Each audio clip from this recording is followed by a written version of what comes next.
My name's John Stubbs and I got hold of Austin Motor Company in 2015. Austin was founded in 1905 by Herbert Austin.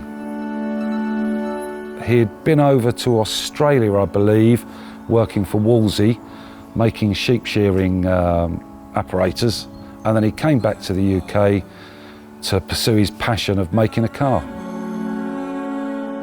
Austin was kind of like the Henry Ford of the UK. There was loads of other motor companies started in the 20s by buying Austins in kit form, BMW, Nissan. There was a few French ones, I believe. Austin America had the Bantam, which was an Austin 7 in kit form. The general ethos of the Austin 7 that came first as a mass production car was to provide, they weren't trying to make another Rolls-Royce. It was all about making these affordable cars. They made lots of other cars as well, you know, right the way through to limousines, and the Austin Ambassador, well known right up to 2016 in India. And if you had an Austin Ambassador, you also had a chauffeur. So, you know, they had a big spectrum, military vehicles, commercial vehicles, and of course the Mini, which Austin did first as the Austin 7. It got funneled into British Leyland, so it joined with Morris, that was fine, Morris Minor, and they had the Cambridge and the Oxford. Then I believe BMC, who was mainly, I believe, the engine manufacturer, came part of the group. And then slowly but surely over the years after merger, this is after Herbert Austin had been and gone, it got pushed into British Leyland and eventually Rover. So it saw a demise really from sort of 80s on as a standalone mark, and then petered out into the ether. It was one of those brands that holds so much emotion within automotive because of Austin, and again the Mini is a prime example, one of the most globally known vehicles that was produced by Austin. Trying to follow footsteps that are that big and that deep puts you under a lot of pressure, not pressure as such, but there's a lot to live up to. And it took me a good 5 years to, you know, what am I going to do with this and do the justice that it deserves.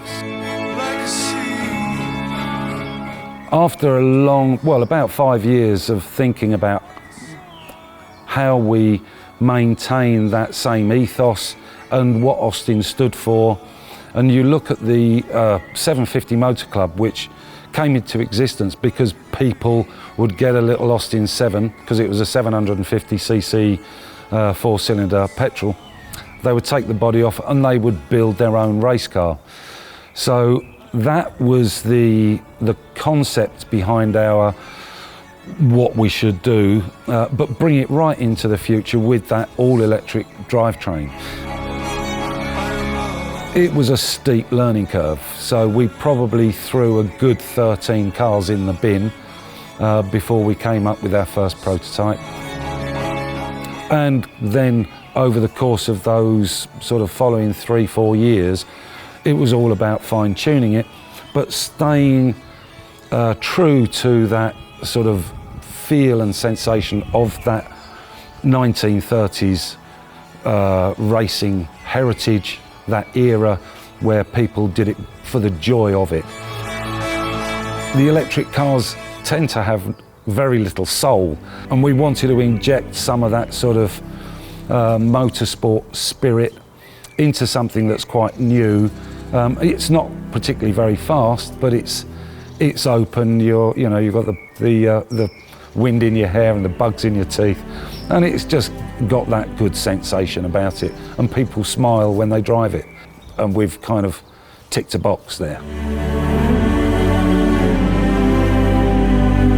We started with a single-seater, because it's very true to that sort of the idea. We had so many people saying, oh, it's a shame it's a single-seater, I'd buy one if it was a two-seater. And it was always the case that we were bringing a two-seater next. It was so heavily weighted in the favour of a two-seater that we then changed tack and went to the two-seater earlier than we'd intended to. Our very first show we did was the 100-year centenary of the Austin 7. And there were, well, it was all die-hard Austin enthusiasts, all of them. And it was fairly 50-50. There was a lot that were dismayed at what we'd done, you know, how dare you, kind of thing. But there were lots that were absolutely right behind it and said, you know, it is that breathing life into that brand. We've had 2 orders from guys in their 70s. We've got orders from guys in their 30s. It crosses generations because of the fun element about it, and it does look cool. You know, it's a cool, fun, very different little car.